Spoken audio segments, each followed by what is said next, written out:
अस्सलाम वालेकुम दोस्तों, फ़ोनईयर के पास है आज सैमसंग A20s जिसको हम अनबॉक्स करेंगे। और ये फ़ोन आ चुका है पाकिस्तानी मार्केट में 30,999 रुपए के अंदर में। वैसे तो इस प्राइस के अंदर बहुत सारी और ऑप्शन मौजूद हैं जो कि मैं आपको बताऊंगा भी इस वीडियो में आगे जा करके, लेकिन पहले हम करते हैं इसको अनबॉक्स। दोस्तों, फ़ोन को अनबॉक्स करने से पहले हमारी एक रिक्वेस्ट कि अगर आप इस चैनल पर नए हैं तो इस चैनल को सब्सक्राइब कर लीजिए और इस बेल आइकॉन को ज़रूर प्रेस कर दीजिए ताकि आपको नोटिफिकेशंस मिल सकें हमारे अगली आने वाली वीडियोस के। ये फ़ोन है बेसिकली सैमसंग A20 का सक्सेसर जो कि इसी साल में लॉन्च हुआ था। और ज़्यादा बात करने की बजाय पहले इसको अनबॉक्स करते हैं और देखते हैं कि इसमें हमें सैमसंग का वो एक्साइटमेंट का आंसर मिलता है इस प्राइस के अंदर में या फिर एक ऑर्डिनरी फ़ोन ही है ये। दोस्तों, डब्बे को खोले तो यूजुअली जैसे डॉक्यूमेंटेशन सबसे पहले हमें नज़र आती है वो है ये है इसके IMEI नंबर्स और ये आपको मिल रहा है फ़ोन। इसको अभी अनरैप करेंगे थोड़ी देर बाद और देखते हैं कि डब्बे में और हमें क्या क्या मिल रहा है। सैमसंग A20s आ रहा है दोस्तों USB Type-C के साथ। सो ये है उसकी केबल और इसके साथ में ये मिल रहा है 2 एम्पेयर का चार्जर, 15 वॉट की फास्ट चार्जिंग है और यहाँ पर है ये typical earphones, SIM injector tool. और इसके अलावा डब्बे में कोई ख़ास चीज़ नहीं है। हमें उम्मीद भी नहीं थी कि सैमसंग इसमें हमें स्क्रीन प्रोटेक्टर या बैक कवर देगा, जो कि सैमसंग की आदत नहीं है। सो भाई जल्दी से इस फ़ोन को करते हैं अनरैप। और इसमें जो डिस्प्ले सैमसंग ने दिया है इसको इन्फिनिटी V डिस्प्ले कह रहे हैं वो, लेकिन इसमें कोई बहुत ज़्यादा ख़ास बात नज़र नहीं आ रही है। सिर्फ इसके अलावा कि 6.5 इंचज़ की स्क्रीन है जो कि TFT IPS डिस्प्ले है। आज के दौर में ये कोई बहुत बड़ी इंप्रेसिव टेक्नोलॉजी नहीं है, लेकिन अगर डिस्प्ले टेक्नोलॉजी देखकर बात की जाए तो काफ़ी बेहतर लगता है। सबको मालूम है कि सैमसंग की स्क्रीन्स काफ़ी जो है वो स्मूथ होती हैं। सो ये फ़ोन भी उसमें से एक है। फ़ोन को फ्लिप करें तो यहाँ पर रेड कलर का बैक कवर मिलता है। ये बेसिकली रेड कलर वेरिएंट है। 3 कलर्स में बेसिकली ये फ़ोन आ रहा है और ये वाला वेरिएंट इस तरह से देखने को मिलेगा आपको, जो कि एक पॉलीकार्बोनेट बॉडी है। A30s में तो हमको बड़ा ज़बरदस्त डायमंड कट पैटर्न मिला था, लेकिन यहाँ पर A20s के अंदर में बिल्कुल ही सिंपल और फ्लैट बॉडी मिल रही है। और 1 से 2 दफ़ा इस फ़ोन को अगर आप बगैर किसी कवर के पकड़ेंगे तो काफ़ी ज़्यादा फिंगरप्रिंट को अट्रैक्ट करता है। तो आपको या तो इसको हर वक्त साफ़ करते रहना पड़ेगा या फिर बैक कवर लगाना पड़ेगा। यार बैक कवर को छोड़े तो यहाँ पर जो असल चीज़ है वो है इसका ट्रिपल कैमरा सेटअप। तो ये है भाई 3 कैमरा जो यहाँ पर आपको मिल रहे हैं। 13 मेगापिक्सल का प्राइमरी लेंस है, 8 मेगापिक्सल का अल्ट्रा वाइड और 5 मेगापिक्सल का डेप्थ सेंसर है। इसका मतलब है कि हमें कुछ ज़्यादा अच्छी फ़ोटोग्राफी देखने को मिल सकती है, लेकिन ये तो अभी चेक करेंगे जब हमें कैमरा इस्तेमाल करते हैं आगे जा करके। और इसके अलावा यहाँ पर फिंगरप्रिंट स्कैनर है जो कि काफ़ी सही जगह पर है और इंडेक्स फिंगर काफ़ी इजीली यहाँ पहुँच जाती है। राइट साइड पर जनाब पावर की है और वॉल्यूम की को शिफ्ट कर दिया है लेफ़्ट के ऊपर में। और इसके अलावा लेफ़्ट पर यहाँ पर है सिम ट्रे जो कि आपको प्रोवाइड करता है ऑप्शन 2 सिम्स को डालने की और एक micro SD card dedicated place holder है जिसमें आप 1 टेराबाइट का मेमोरी इंसर्ट कर सकते हैं। तो भाई 32 GB जो है, अगर आपको मेमोरी कम लगती है तो इसके साथ आप इस मेमोरी को ऐड कर सकते हैं जो कि काफ़ी ज़्यादा हो जाएगी और बहुत ज़्यादा आप गेम्स और सॉन्ग्स और मूवीज़ जो है वो उसके अंदर डाटा अपना रख सकते हैं। बॉटम में यहाँ पर स्पीकर ग्रिल है और USB Type-C जो कि फिर से मैं कहूँगा कि एक अच्छी चीज़ ऐड कर दी है सैमसंग ने इस प्राइस के अंदर में, बल्कि हमें ये चीज़ आजकल नॉर्मली तमाम मिड रेंजर्स में नज़र आने लग पड़ी है। और है यहाँ पर ऑडियो जैक और इसके अलावा माइक्रोफोन। यहाँ टॉप पर आपको मिल रहा है सिर्फ एक सेकेंडरी माइक्रोफोन। और सेल्फ़ी कैमरा के मुतालिक मैं बताऊँ तो 8 मेगापिक्सल का सेल्फ़ी कैमरा यहाँ पर है इस नॉच के अंदर में, और इसके अलावा कुछ नहीं है फ्रंट के ऊपर। और इस फ़ोन के बेजल्स की मैं बात अगर करूँ तो काफ़ी प्रोमिनेंट है, जो कि मैं एक्सपेक्ट कर रहा था कि कम से कम मिलेंगे, क्योंकि नॉच भी है लेकिन उसके साथ में बेजल्स भी काफ़ी प्रोमिनेंट है। और ये बॉटम के ऊपर चिन के ऊपर तो काफ़ी ज़्यादा स्पेस है जो कि सैमसंग को चाहिए था थोड़ा सा इसको कम करे, क्योंकि इस प्राइस रेंज में हुआवे और रियलमी बेहतर डिस्प्ले दे रहे हैं।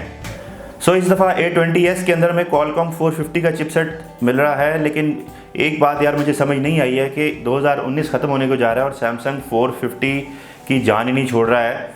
मेरा तो ख्याल है कि इससे बेहतर प्रोसेसर मिलना चाहिए था हमें, और क्योंकि A20 के अंदर Exynos 7884 चिपसेट था। इसमें यहाँ पर ग्राफिक के लिए GPU जो इंस्टॉल्ड है वो है Adreno 506, जिससे मुझे बहुत ज़्यादा तवक्कुआत वाबस्ता नहीं है कि ये हमें गेमिंग में बहुत ज़्यादा सपोर्ट कर सकता है। इस वक्त जो मेरे पास वेरिएंट है इसमें है 3 GB रैम और 32 GB इंटरनल मेमोरी, जो कि बिल्कुल शायद ही मुनासिब है। तो आप माइक्रो SD कार्ड जो है ना वो यूज़ कर सकते हैं इसके अंदर, जो कि मैं आपको पहले भी बता चुका हूँ। और जहाँ तक बैटरी की मैं बात करूँ तो इसमें 4000 mAh की बैटरी है, जो कि Samsung A20 के अंदर में भी यही थी। यहाँ पर ऐप ड्रॉअर के अंदर में आपको डिफ़ॉल्ट एप्लीकेशंस नज़र आ रही हैं। कुछ एप्लीकेशन सैमसंग की तरफ से हैं और कुछ गूगल की पेटेंट एप्लीकेशंस हैं, लेकिन जो एक अच्छी ऐप मुझे नज़र आ रही है वो है नेटफ्लिक्स की, जिसका मतलब है कि सैमसंग ये इशारा दे रहा है कि इस स्क्रीन के ऊपर आप नेटफ्लिक्स को बहुत ज़्यादा एंजॉय कर सकते हैं। लेकिन मैंने आपको पहले ही बताया कि ये IPS डिस्प्ले हमें बहुत ज़्यादा अच्छी शार्पनेस और ब्राइटनेस नहीं दे रहा, तो देखना पड़ेगा। अगर हमने इसका रिव्यू किया तो आपको बताएंगे कि किस तरह का नेटफ्लिक्स का एक्सपीरियंस हमें हुआ है। दोस्तों, जैसे मैंने आपको पहले बताया कि इसमें Samsung One UI है, तो इसका 1.1 वर्जन इसमें इंस्टॉल हुआ है और इसके साथ है Android 9.0। और इसके अलावा मुझे यहाँ पर जो सिक्योरिटी पैच नज़र आ रहा है वो है अगस्त का, जो कि लेटेस्ट ही कंसिडर किया जा सकता है। यहाँ सेटिंग एरिया में जो सबसे इम्पॉर्टेंट चीज़ यार मुझे देखने को नज़र आ रही है वो है इसके बायोमेट्रिक्स, जिसमें फेस अनलॉक और फिंगरप्रिंट स्कैनर दोनों ही नज़र आ रहा है। फेस अनलॉक रजिस्टर करने में तो काफ़ी ज़्यादा क्विक है, बड़ी जल्दी इसने रजिस्टर कर लिया, लेकिन मुझे कोई बहुत ज़्यादा खुशी नहीं हुई है इसकी अनलॉकिंग से, जो कि थोड़ा सा स्लो है। और इससे ज़्यादा बेहतर और स्मूथ अनलॉक जो है मुझे इन्फिनिक्स हॉट 8 का नज़र आया था, जो कि 20,000 रुपये का फ़ोन है यार। और इसी तरह से अगर मैं फिंगरप्रिंट स्कैनर की बात करूं तो वो भी मुझे बहुत ज़्यादा, मैं इसको बहुत ज़्यादा फास्ट स्कैनर नहीं कह सकता। सो दोनों फेस अनलॉक और फिंगरप्रिंट जो है वो बस नॉर्मल कह सकता हूँ मैं इनको। यार ये अभी अनबॉक्सिंग की वीडियो के अंदर में ही मैं एप्लीकेशंस को स्विच ओवर कर रहा हूँ और इस्तेमाल कर रहा हूँ, तो हल्का हल्का मुझे लैग फील होने लग पड़ा है, जो कि ज़ाहिर बात है कि चिपसेट पुराना चिपसेट है और बहुत ज़्यादा मुझे इससे उम्मीद नहीं होनी चाहिए कि ये बड़ी फास्ट परफॉर्मेंस देगा। लेकिन मेरा ख्याल है कि इस प्राइस के अंदर में सैमसंग को थोड़ा सा ख्याल कर लेना चाहिए था। ये जो लैगिंग है इसके ऊपर हम ज़्यादा काम करेंगे जब हम इसको रिव्यू करेंगे। अगर हमने इसका रिव्यू किया दोस्तों तो आपको मैं बताऊंगा कि किस तरह से इसने मल्टीटास्किंग में बिहेव किया। अभी हम इसकी कैमरा आपको देखते हैं, जो कि ऑलमोस्ट Samsung A30s वाली लुक हमें दे रही है। और ऐप की डिफ़ॉल्ट स्क्रीन पर ही हमें सामने 1x और वाइड एंगल की ऑप्शन नज़र आ रही है, जो कि 8 MP का लेंस यूज़ करती है वाइड एंगल फीचर के लिए। जल्दी से इससे कुछ पिक्चर्स लेते हैं और चेक करते हैं कि ये कैसा रिजल्ट प्रोड्यूस कर रहा है।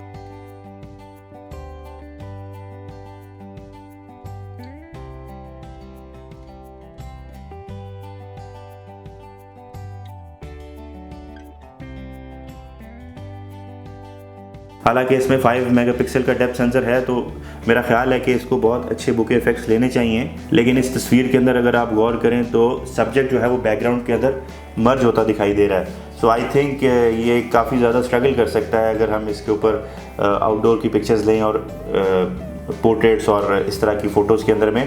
और अगर हमने इसका रिव्यू किया डिटेल कैमरे का, तो दोस्तों हम आपको बताएंगे कि किस तरह से Samsung A20s ने बिहेव किया अपने कैमरा के साथ में। तो अभी के लिए इतना ही। वैसे अगर आप इस प्राइस रेंज में फ़ोन लेना चाहते हैं तो आपको Huawei Y7 Prime, Huawei Y9 2019, Realme 5 और Xiaomi Note 8 भी अवेलेबल है, जो कि इससे ज़्यादा बेहतर स्पेक्स जो है वो ऑफ़र कर रहा है। सो अगर आप एक नया फ़ोन लेना चाहते हैं तो इन फ़ोन्स को भी कंसिडर कर सकते हैं इस प्राइस रेंज के अंदर में। दोस्तों, अगर आपको ये वीडियो अच्छी लगी है तो इसको लाइक करें और शेयर करें और कमेंट एरिया में बताएं कि आपको ये फ़ोन कैसा लगा। और अगर आप हमारे चैनल पर न्यू हैं तो इस चैनल को सब्सक्राइब कर लीजिए, ताकि आपको इसी तरह की वीडियोस मिलती रहें, और इस बेल आइकन को ज़रूर दबाएं ताकि आपको नोटिफिकेशंस मिलते रहें। अगली वीडियोस तक अल्लाह हाफिज़।